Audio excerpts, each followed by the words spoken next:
اعوذ باللہ من الشیطان الرجیم بسم اللہ الرحمن الرحیم خواتین و حضرات السلام علیکم ورحمۃ اللہ وبرکاتہ و مغفرتہ۔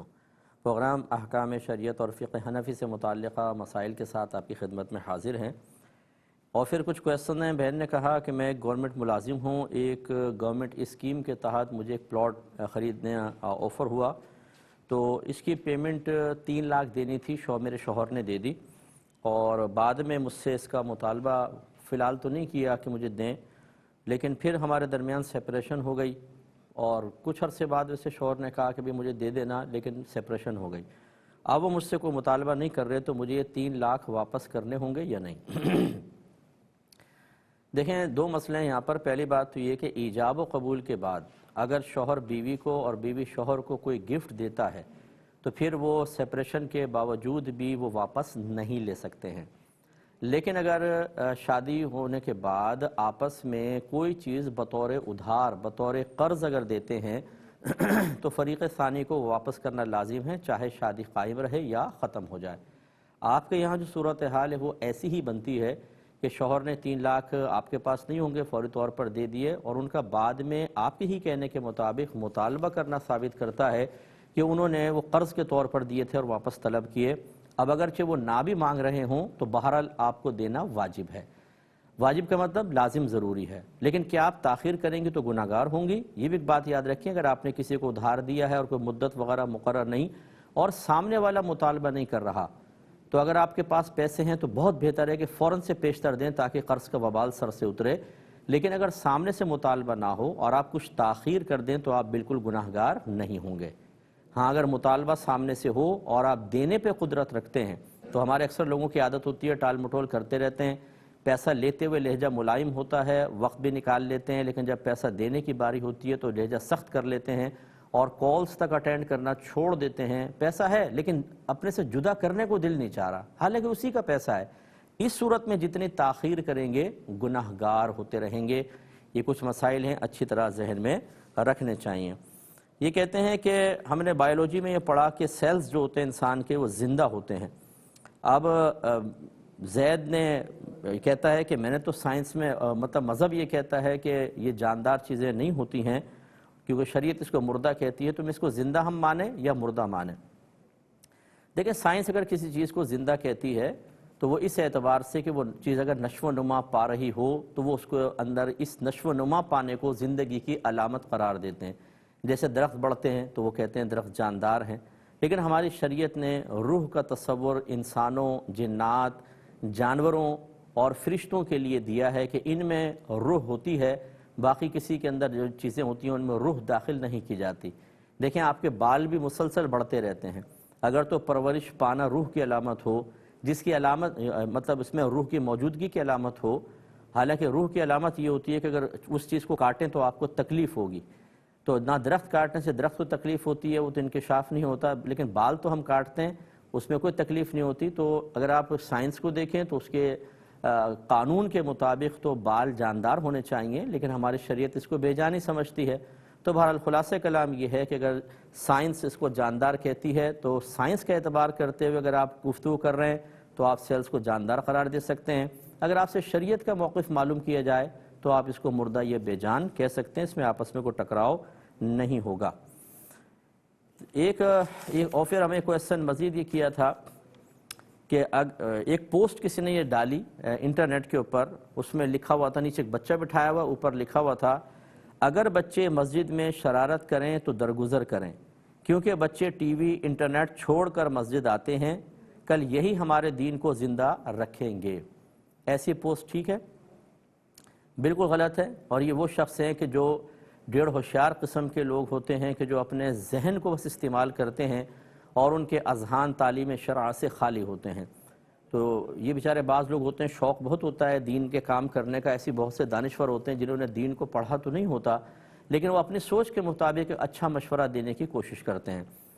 یاد رکھیں، صحیح حدیث میں ہے، نبی کریم صلی اللہ علیہ وسلم نے ارشاد فرمایا کہ مسجد کو پاگلوں، بچوں اور بلند آوازوں سے بچاؤ۔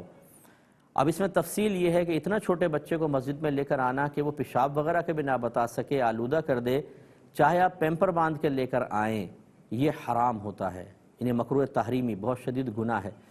اور اگر ایسے بچے لے کر آئیں کہ جو مسجد میں آ کر پیشاب وغیرہ کو تو بتا سکیں لیکن ان کو آپ آداب سکھائیں تو نہیں سیکھیں گے. شور مچانا، بھاگنا، نمازیوں کی نمازیں خراب کرنا، جماعت ہو رہی ہے ادھر سے ادھر بھاگ رہے ہیں، ایسے بچوں کو لانا بھی گناہ ہوتا ہے. اور اتنا بڑا بچہ کہ وہ پیشاب وغیرہ کا بتا سکے، ادب سکھائیں تو بڑے آرام سے ادب بھی سیکھ سکے، اسے اپنے ساتھ لانا مستحب ہوتا ہے، افضل ہے، تاکہ مسجد آئے اور مسجد میں آنا جانے کا اس کو یہ عادت ہو جائے اور مسجد کے آداب وغیرہ وہ آپ کے ساتھ رہتے ہوئے سیکھ سکے. اب انہوں نے چونکہ مطلقاً پوسٹ لکھی کہ اور یہ لکھ دیا کہ بچے مسجد میں شرارت بھی کریں تو درگزر کریں. جی یہ ایسا نہیں کر سکتے ہیں، وہ اللہ کا گھر ہے، اس کے ایک آداب ہوتے ہیں. نبی کریم صلی اللہ علیہ وسلم زیادہ حکمت جانتے ہیں، علماء کرام جو 1500 سال میں گزرے وہ زیادہ حکمتوں کو جانتے تھے. اس لیے اگر بچوں کو مطلب دین کی طرف مائل کرنے کا یہی طریقہ آپ سمجھتے ہیں کہ وہ مسجد میں آؤ شرارتیں کریں اور پھر یہی دین کو آگے سنبھالیں گے، بھائی کیسے سنبھالیں گے جب آپ شروع میں ان کو آداب اور نہیں سکھائیں گے تو وہ کیسے سنبھالیں گے؟ اور یہ کہنا کہ یہ ٹی وی انٹرنیٹ چھوڑ کر آئیں، یہ آپ کو کیسے پتہ چل گیا کہ ہر بچہ ٹی وی انٹرنیٹ چھوڑ کر آتا ہے؟ ہزارہا گھر ایسے ہیں جن کو کھانے تک کا نہیں ہے بیچاروں کو، کہاں ان کے بچوں کو نہ انٹرنیٹ نہ ٹی وی تک نہیں ہوتا، پڑوس میں جا کر وہ دیکھتے ہیں. یہ آپ نے کیسے قیاس کر لیا کہ یہ ٹی وی اور انٹرنیٹ چھوڑ کر مسجد کے اندر آتے ہیں؟ تو یہ بالکل غلط پوسٹ ہے. اس قسم کی پوسٹیں نہ فارورڈ کی جائیں اور بنانے والوں سے گزارش ہے خدا را ایسے آپ دین کو بس سائیڈ میں رکھ دیں یا پہلے کسی اچھے عالم دین سے، اچھے مفتی صاحب سے معلوم کریں، وہ یس کہیں تو اس پوسٹ کو آپ بنا کر آگے بھیجیں. اپنی عقل سے بنائیں گے تو آپ کے لیے بہت بڑا گناہ جاریہ بھی ہو سکتا ہے. کالر ہمارے ساتھ ہیں. السلام علیکم. جی بہن. میرا آپ سے یہ سوال ہے کہ میرے میاں نا مجھے بہت مارتے ہیں، وہ نشہ بھی کرتے ہیں نا، ویسے وہ باہر ہوتے ہیں، پاکستان ہوتے ہیں تو اس طرح وہ بڑا ظلم کرتے ہیں، نشہ بھی کرتے ہیں اور رات پوری باہر گزار کے آ جاتے ہیں نا. بہن آپ کی آواز صاف نہیں آ رہی، ذرا واضح بولیے. آپ آہستہ بولنے کی کوشش کر رہی ہیں شاید تو وہ سمجھ نہیں آ رہی ہے. میں کہہ رہی ہوں کہ میرا میاں بہت ظالم ہے جی، وہ نشہ کرتا ہے اور رات پوری باہر گزارتا ہے نا.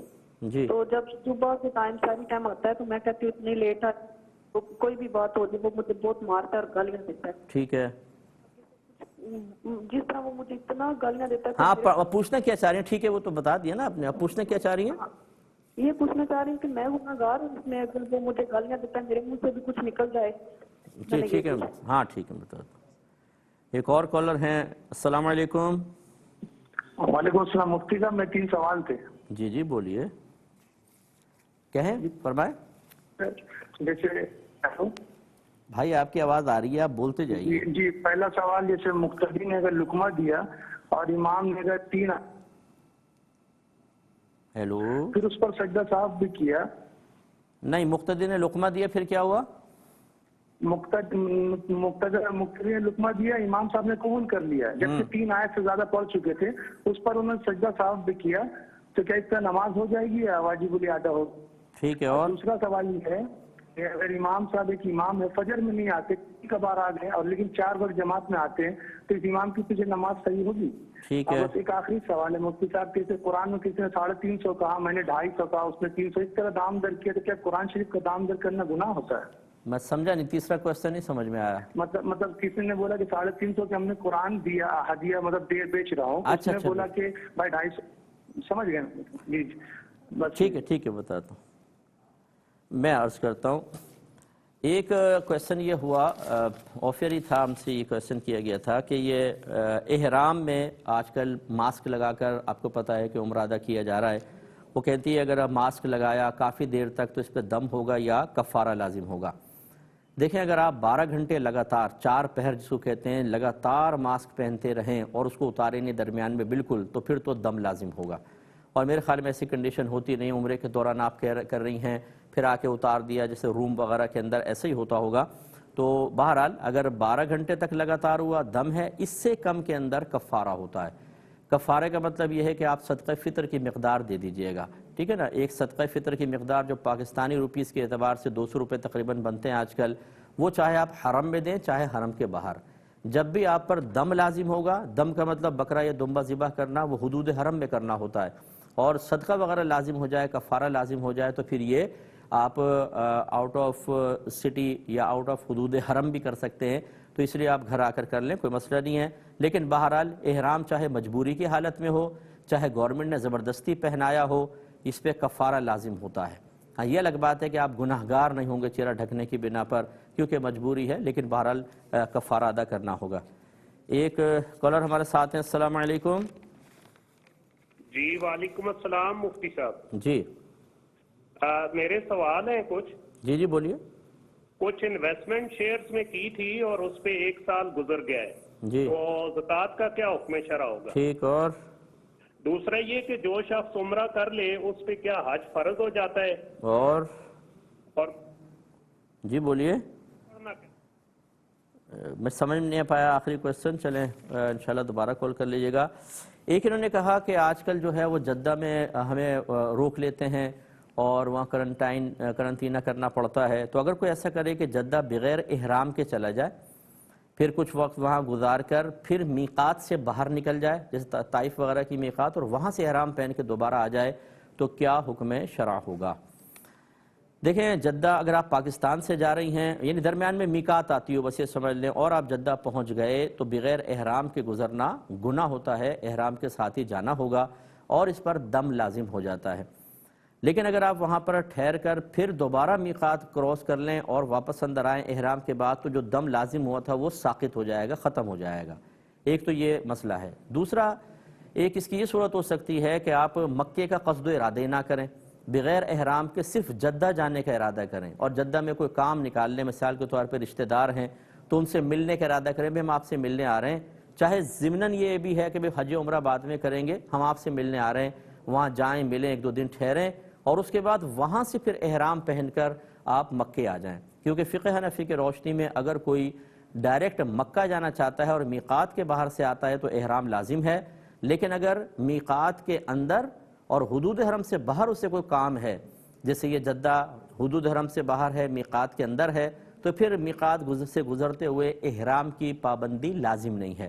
آپ وہاں ٹھہریں، 1-2 دن اپنا وہ کام پورا کریں، اب وہاں سے اگر آپ آگے جانا چاہتے ہیں تو احرام کی نیت کے ساتھ، یعنی وہ احرام پہن کر وہاں سے چلے جائیں، پھر آپ کو میقات تک جانے کی بھی حاجت نہیں ہوگی۔ تو امید ہے کہ آپ مسئلہ سمجھ گئے ہوں گے۔ ایک مختصر سا بریک لیں گے، ہمیں یقین ہے آپ ہمارے ساتھ ہی رہیں۔ بسم اللہ الرحمن الرحیم، پہلے کال لیتے ہیں۔ السلام علیکم۔ جی وعلیکم السلام، میرے بھائی خیریت سے ہیں؟ اللہ کا بڑا کرم بہن۔ جی بھائی میرے 3 سوال ہیں۔ جی پہلا سوال یہ کہ بکرا جیسے ہم نے صدقے کی منت مانی تھی، بعد میں ہم سوچیں کہ بکرے کے بجائے اتنی پیمنٹ کسی کو دے دیں تو کیا یہ صحیح ہے؟ اور دوسرا سوال یہ کہ ہم نے پڑھا تھا کہ درود شریف جو ہے روز جو 1000 دفعہ پڑھتا ہے اس کو موت نہیں آتی جب تک وہ مقام نہیں دیکھتا جنت میں، تو صلی اللہ علیہ محمد صلی اللہ علیہ وآلہ وسلم یہ مکمل درود شریف ہے؟ اور تیسرا اور آخری سوال بھائی میرا یہ ہے کہ بہت سارے لوگ بولتے ہیں کوئی بات ہوتی ہے کہتے ہیں ہم نے آپ کو معاف کر دیا، تو اس کے بعد پھر دوبارہ سے کوئی بات ہوتی ہے تو کہتے ہیں ہم نے آپ کو معاف نہیں کیا، تو ایسے لوگوں کے بارے میں ذرا پلیز تفصیل سے بتائیے گا، جزاک اللہ۔ السلام علیکم۔ جی انشاءاللہ بتاتا ہوں۔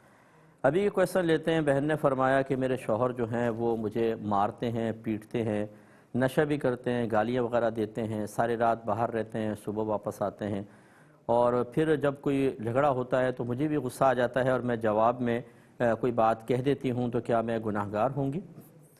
دیکھیں پہلی بات تو یہ کہ بیوی کو مارنا، پیٹنا، گالیاں دینا اور بغیر کسی سبب کے شکوک و شبہات اور بہتان لگانا، یہ سب گناہ کبیرہ، حرام اور شدید ترین عذابات قبر کا سبب ہے۔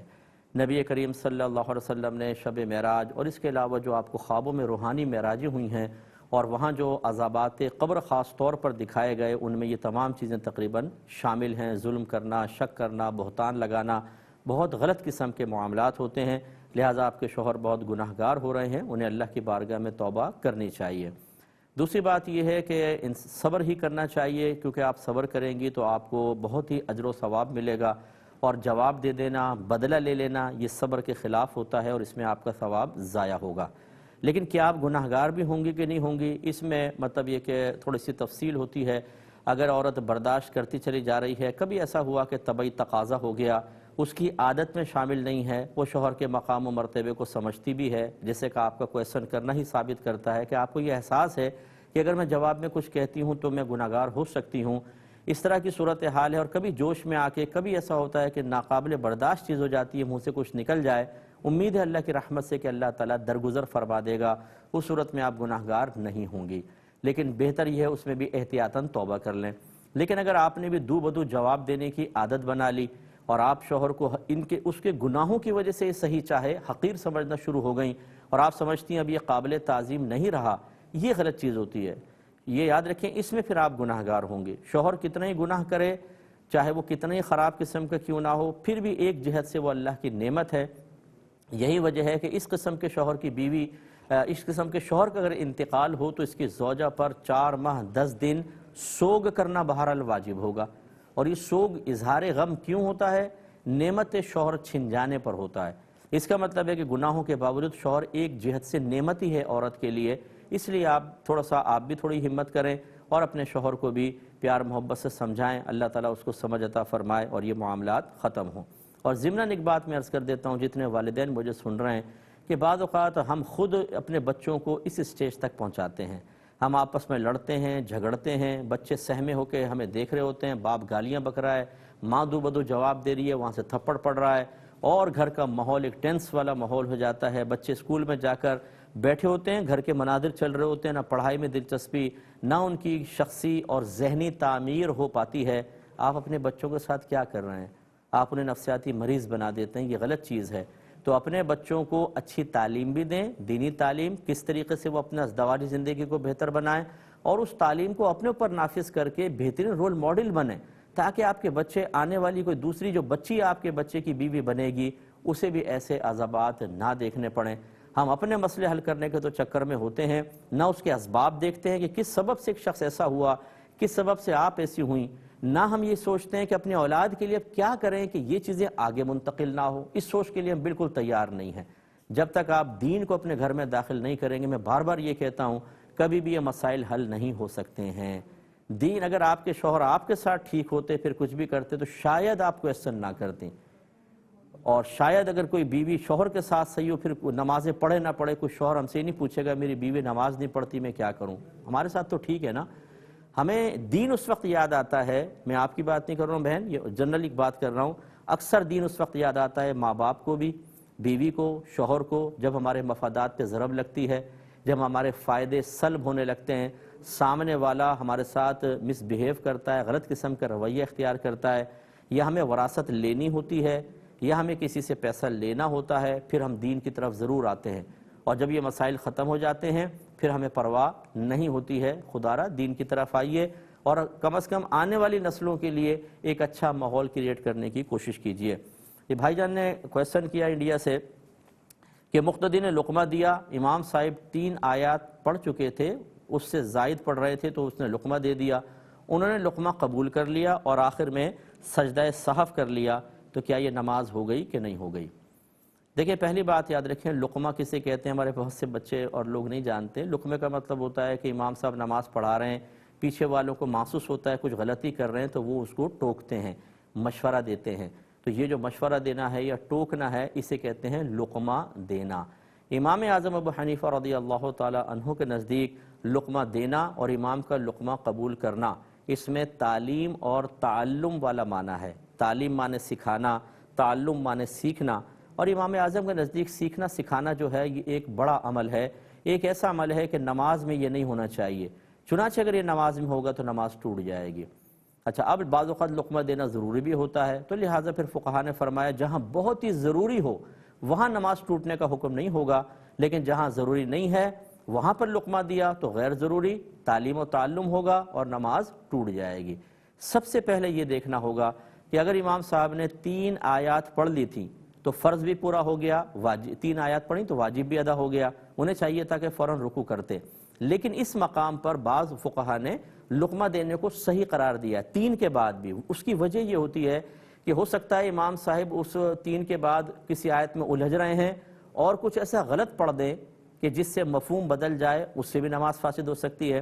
لہٰذا یہ ضروری نہیں ہے کہ 3 آیات نہیں پڑھیں تو ہی لقمہ دینا جائز ہوگا اور 3 کے بعد جائز نہیں ہوگا۔ آپ تھوڑا سا غور کریں، جب تراویح پڑھ رہے ہوتے ہیں اس وقت تو 3 سے کہیں زیادہ حافظ صاحب پڑھ چکے ہوتے ہیں، لیکن پیچھے سے لقمہ دیتے نہیں دیتے، وہ لقمہ اسی لیے دیتے ہیں کہ غلط نہ پڑھ جائیں، نماز فاسد نہ ہو جائے۔ تو اگر ایسا ہوا تھا کہ 3 سے زائد کے بعد مقتدی کو خطرہ تھا کہ امام صاحب غلط نہ پڑھ جائیں تو پھر اس کا لقمہ دینا ٹھیک، لیکن جب امام صاحب کو پتا تھا کہ 3 آیات پڑھ چکا ہوں اور فرض واجب پورا ہو گیا، ان کو چاہیے تھا فوراً رکوع کر دیتے، چھوڑ دیتے آگے، وہ اٹکتے رہے اور انہوں نے لقمہ قبول کیا، تو یہ اگر غیر ضروری طور پہ لقمہ قبول کیا ہے، معنی فاسد ہونے کا کوئی اندیشہ نہیں تھا، تو امام صاحب کی نماز بھی ٹوٹ جائے گی اور مقتدی کی بھی نماز ٹوٹ جائے گی، دوبارہ اس نماز کو پڑھنا ہوگا۔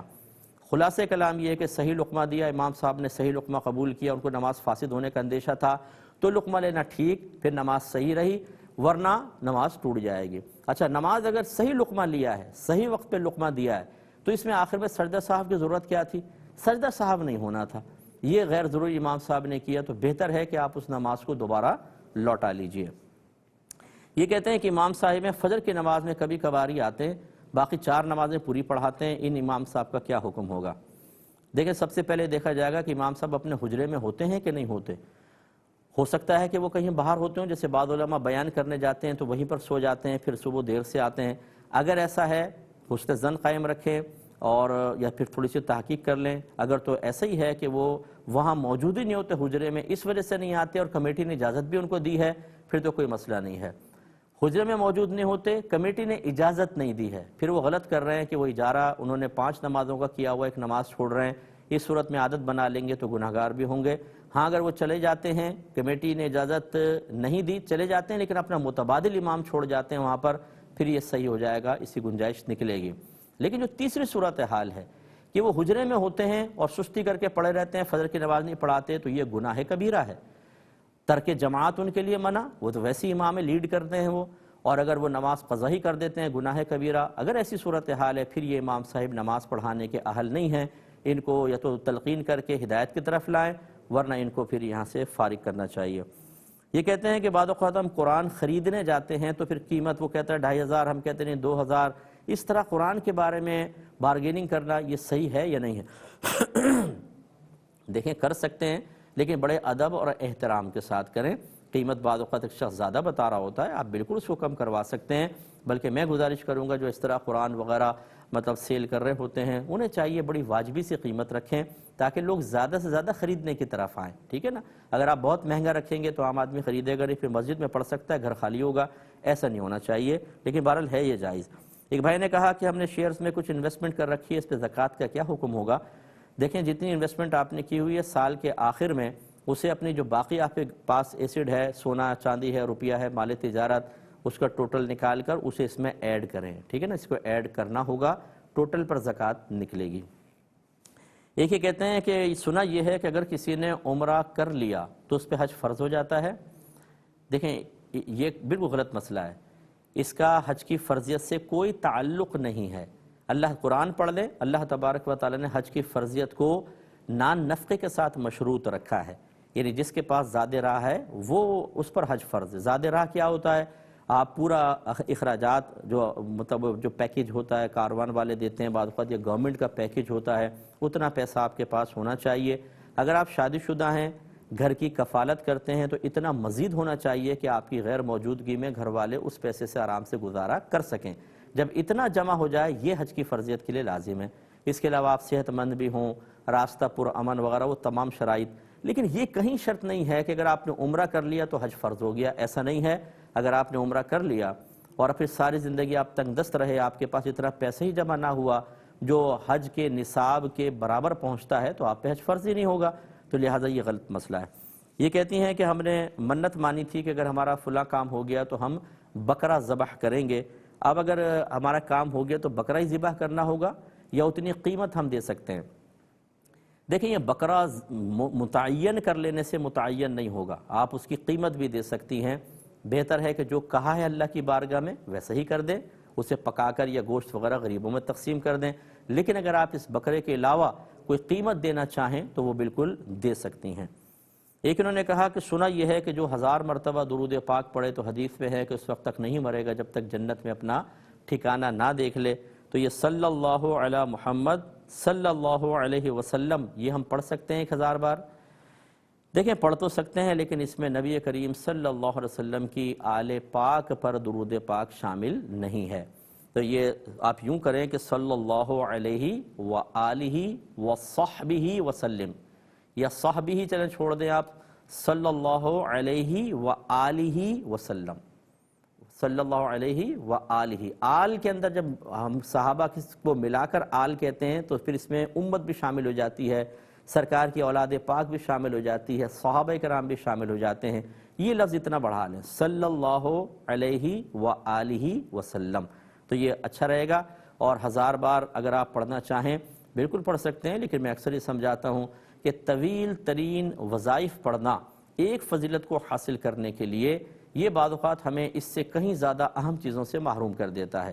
آپ پہلے فرض علوم کی طرف آئیں، فرض علوم سیکھیں، آپ کو پتہ ہونا چاہیے فرض کیا ہے، واجب کیا ہے، سنت موقدہ کیا ہے، تاکہ میں اختیار کروں، حرام کیا ہے، مکروہ تحریمی کیا ہیں، اور اساءت یعنی سنت موقدہ کا ترک کیا کیا چیزیں ہیں، تاکہ آپ ان سے بچیں۔ اس پر آپ جب دسترس حاصل کر لیں، جب اس کے عادی بن جائیں، جب آپ کو نعمت حاصل ہو جائے، پھر آپ وظائف کی طرف بھی جائیں، بہتر ہے۔ ورنہ یاد رکھیں کہ آپ ڈیوٹی پہ نہ جائیں اور اوور ٹائم لگانے کی کوشش کریں، آپ کو سیلری نہیں ملے گی، نہ آپ کو کمپنی میں رکھا جائے گا۔ ہم بعض اوقات فرض پورا کر نہیں رہے ہوتے، اس قسم کی فضیلتیں سننے کے بعد اس کی طرف آ جاتے ہیں۔ یہ اچھی طرح یاد رکھیں، جس پہ فرض باقی ہوں اس کے نوافل مقبول نہیں ہوتے ہیں۔ اس لیے میری بہن آپ کوشش کیجئے کہ ان چیزوں کی طرف آئیں جو شریعت کو پہلے مطلوب ہیں، پھر اس کے بعد فضائل کی طرف جائیں، یہی بہتر ہے۔ اور 1000 بار چلیں اس پہ میں کلام کرتا ہوں، لیکن ایک مختصر سے بریک کے بعد۔ بسم اللہ الرحمن الرحیم۔ آخری بات اس میں عرض کر رہا تھا کہ طویل وظائف پڑھنا منع تو نہیں ہے، دیکھیں جیسے حدیث میں آیا ہے، لیکن یہ ہر ایک کے لیے نہیں ہوتے ہیں، یہ اہل ذوق کے لیے ہوتے ہیں۔ اگر آپ درود پاک پڑھنا شروع کریں، 1000 بار پڑھنا کوئی آسان کام تو نہیں ہے۔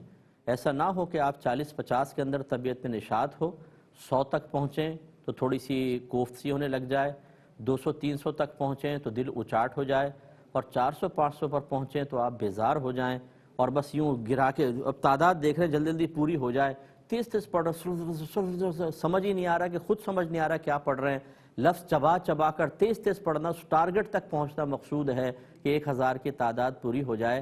دل ادھر ادھر جا رہا ہے، بیچ میں روک کے ارے وہ چائے بنا لینا، ارے وہ دیکھو سالن نہ جل جائے، وہ بھی آپ کی انسٹرکشنز بھی چل رہی ہیں، ایسے پڑھنے سے کوئی فائدہ نہیں ہے۔ ایسا پڑھنا جو غفلت کے ساتھ ہو، کوفت کے ساتھ، بیزاریت کے ساتھ، بوجھ سمجھ کر بس تعداد کا پورا کرنا مقصود ہو، یہ شریعت کو بالکل مطلوب نہیں ہے۔ اس میں ہم آپ کا مشورہ دیں گے کہ کم چیز اختیار کریں، 10 بار درود پاک پڑھ لیں، اللہ تعالیٰ آپ کو بہت سی فضیلتیں دے دے گا۔ ایک بار ہی پڑھ لیں، بس اخلاص کے ساتھ ہونا چاہیے، لیکن آپ بڑی تعداد کے چکر میں اگر یہ سمجھیں کہ بعض تو چلیں یہ فضیلت کا حصول آپ کے پیش نظر ہے، بعض لوگ یہ سوچتے ہیں زیادہ پڑھیں گے تو اللہ زیادہ راضی ہوگا، ایسا ہرگز نہیں، یہ سوچ بھی نہیں ہونی چاہیے، کیونکہ اللہ تعالیٰ اثرات قبول کرنے سے پاک و صاف ہے۔ وہ ہو سکتا ہے کہ آپ لاکھوں وظیفے پڑھیں، وہ قبول نہ کرے، اور کوئی ایک بار سبحان اللہ کہہ دے اور اللہ تعالیٰ اسی پر اس کو بخش دے۔ یہ واقعات بھی لکھے ہیں بزرگان دین نے۔ تو اس لیے ایسے لوگ جو کثرت کی وجہ سے کوفت کا شکار ہو جاتے ہیں، بیزارت کے شکار ہو جاتے ہیں، وہ ایسی فضیلتیں اختیار نہ کریں۔ اس لیے حکمت رسول دیکھیں، سرکار نے ہر تعداد کے بارے میں تقریباً فضیلتیں ذکر کی ہیں، ایک بار کے بارے میں بھی ہیں، 10 بار درود پاک، 50 بار کے بارے میں، 100 بار کے بارے میں، 500 بار، یہ 1000 بار، جمعے میں 80 بار، بہت ساری فضیلتیں، آپ ان سے حصہ حاصل کر لیجئے اگر کوفت ہوتی ہے تو۔ آخری انہوں نے سوال کیا کہ کچھ لوگ ایسا ہوتا ہے کہ ہم ان سے معافی مانگیں تو کہتے ہیں چلو اچھا معاف کر دیا، لیکن پھر کبھی جھگڑا ہوتا ہے، بولتے ہیں ہم معاف نہیں کریں گے، وہ اسی بات کو جس کو معاف کر چکے ہیں، ایسا کہنا کیسا ہے؟ دیکھیں پہلی بات یہ کہ جب واقعی آپ دل سے کسی کو معاف کر چکے ہیں تو پھر اس کو بطور ہتھیار آگے استعمال نہیں کر سکتے ہیں، کیونکہ یہ ہم استعمال کرتے ہیں ڈرانے کے لیے، دھمکانے کے لیے، آخرت میں پکڑوں گا تمہیں، ایسا ہوگا ویسا ہوگا، پہلے معاف کر دیتے ہیں، پھر سوچتے ہیں یار ہتھیار ہاتھ سے نکل گیا تو اچھا ہتھیار تھا، اپنے ہاتھ میں رکھنا چاہیے تھا، پھر بعد میں اس کو یوز کرتے ہیں۔ اچھی طرح یاد رکھیں، جب ایک دفعہ آپ دل سے واقعی معاف کر چکے ہیں، پھر آپ آخرت میں پکڑ نہیں سکتے ہیں، کیونکہ آپ دنیا میں معاف کر چکے، سامنے والے نے ریکوائرمنٹ پوری کر دی۔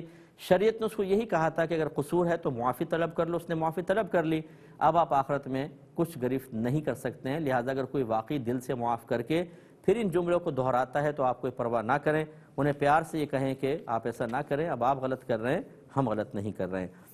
ایک بہن نے کویشچن کیا تھا کہ کیا 58 سالہ کوئی خاتون بغیر محرم کے حج یا عمرہ کرنے جا سکتی ہے؟ دیکھیں نہیں جا سکتی، آپ کے نبی کریم صلی اللہ علیہ وسلم نے بغیر محرم کے عورت کو گھر سے نکلنا منع کیا، اور خاص طور پہ اس طرح کے سفر منع کیے ہیں۔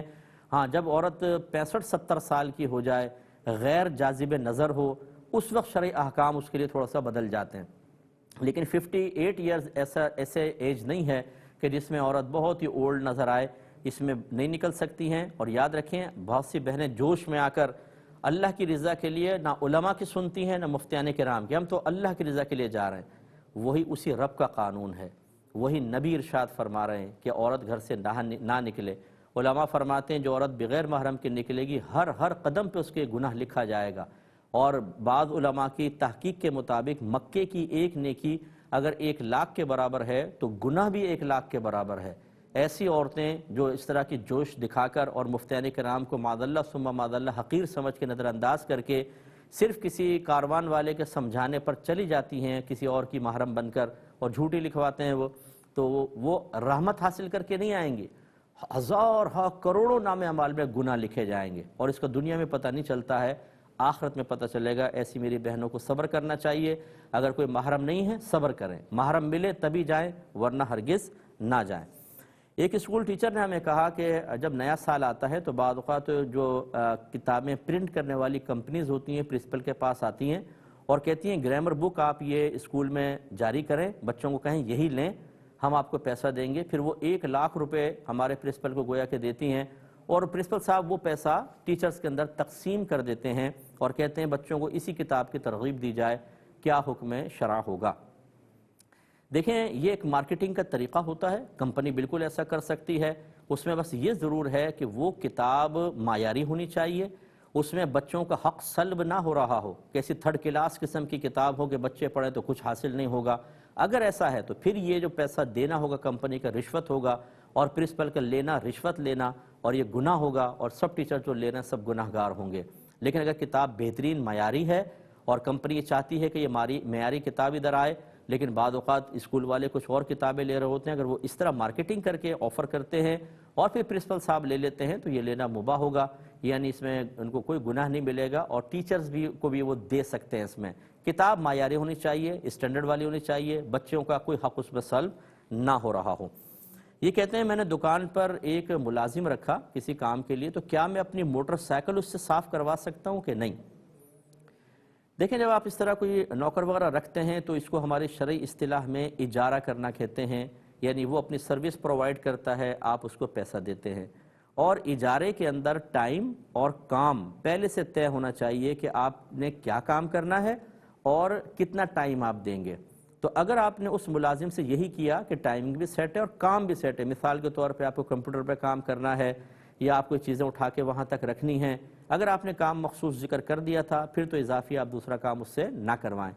اور اگر کام ہی یہ تھا کہ میں جتنا جو بھی کام ہوگا اس ٹائم کے اندر تم سے لے لوں گا، یہ چیزیں میں رکھوانی ہوں گی، صفائی وغیرہ کرنا، دیگر چیزیں، پھر بالکل آپ موٹر سائیکل اس سے صاف کروا سکتے ہیں. اب ایک پڑھا لکھا بچہ ہو، وہ کمپیوٹر پہ کام کرنے کے لیے آیا آپ کے سافٹ ویئر پہ کام کرنے اور آپ کہیں کہ بھئی موٹر سائیکل بھی میری صاف کر، یہ اس کی عزت نفس کو مجروح کرنا ہے. آپ نے پہلے اس سے طے نہیں کیا تھا، کام کچھ اور طے کیا اور اپنے ذاتی کام آپ نکلوائیں اور دوسرے کام اس کو سونپیں، یہ غیر مناسب ہے، پھر آپ ایسا نہیں کیجیے گا. یہ کہتے ہیں کہ ایک بہن نے کہا کہ ہمارے اسکول کا یہ قاعدہ ہے کہ روزانہ ٹیچرز کو چائے پرووائڈ کی جاتی ہے، لیکن جیسے آج کل گیس کا بڑا بحران آ گیا ہے تو نہ گیس ہوتی ہے نہ چائے ملتی ہے، تو کیا ایسا ہو سکتا ہے کہ ہم الیکٹرک جو کیٹل ہوتی ہے وہ لے آئیں اور اس پہ چائے تیار کر کے ہم پی لیں؟